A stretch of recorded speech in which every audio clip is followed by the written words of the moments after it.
want to talk about a rumor. I don't spend much time talking about rumors that are on the internet because we wouldn't get much done if we did that all the time. But this one, I've gotten so many calls over the weekend that I thought we would just have to deal with it today. This comes in the category of crazy, ridiculous internet rumors, but obviously some people are reading it, so I want to clarify it. I want to clear up any confusion about the latest non-congregate sheltering order that is getting all of this attention. To understand it, we have to go back to March 13th when President Trump declared a national emergency for coronavirus. Following that, on March 20th, the state of Ohio and FEMA, Trump administration FEMA, entered into an agreement authorizing Ohio to apply for emergency protecting measures, including non-congregate sheltering. In other words, the federal government would help us pay for that if that was needed. On March 31st, President Trump approved a major disaster declaration for Ohio. On that day, the Ohio Department of Health issued an order to comply with the federal government, what they asked us to do, that approved non-congregate sheltering for people who were unable to safely self-quarantine in their place of residence. The order provided that sheltering in non-congregate shelters, in other words, shelters where there weren't a bunch of people, but single places, should be determined by the local health officials and based on individuals' needs. This applies to people who may not be able to isolate at their homes or those who are living in shelters, for example. Now, make it very clear, this order does not create FEMA camps to force anyone to quarantine against their will, as has been reported on the internet. The order was first issued March 31st.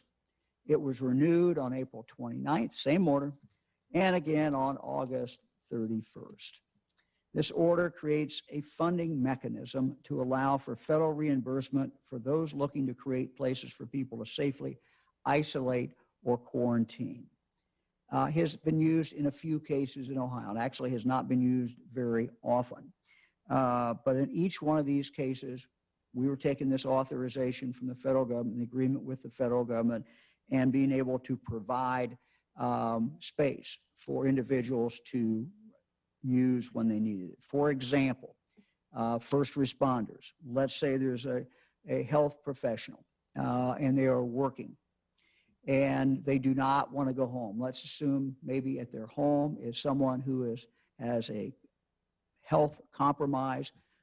They're working in a COVID area of the hospital, helping COVID patients, and they say, look, I don't want to go do that.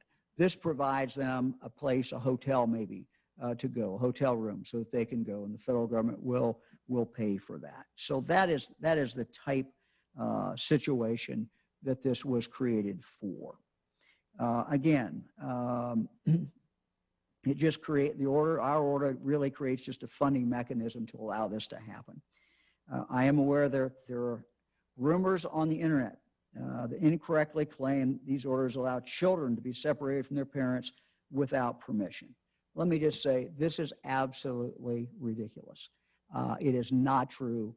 There is no intention that anyone has to separate children, but somehow this has been reported on the internet. No truth to the rumors at all. Families will not be separated. Children will not be taken away from their loved ones. And so having quarantine housing options gives people the choice when they need it of a safe, comfortable place to recover from the virus, or, as in the case of our health folks, it gives them a place to shelter, gives them a place to be, so that they don't have to go home and possibly take that to their family. Again, that's their own individual choice. So the bottom line, neither President Trump's FEMA nor the Ohio Department of Health are going to set up FEMA camps for anyone to quarantine against their will. What we are doing is making available a safe place for people to stay when they have loved ones that they're trying to protect and they have no other place to go.